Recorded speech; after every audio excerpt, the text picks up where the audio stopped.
పెద్దోడు చూస్తే మాట పడ్డు. నేను ఇలానే ఉంటాను, నేను నాలాగా ఉంటాను. ఈ చిన్నోడేమో మాటలతో బూర్లు ఉండేస్తాడు. బేసిక్గా మీకు అబ్బాయిలంటే ఇష్టమే, పచ్చిగా చెప్పాలంటే కసి.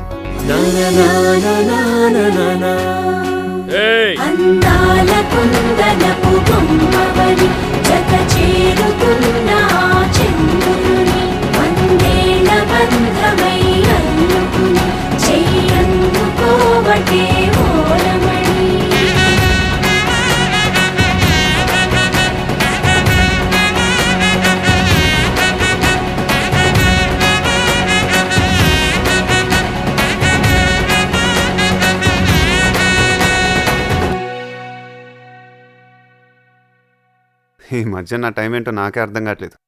చూసిన 2 నిమిషాలకే పడిపోతుంది ప్రతిదీని.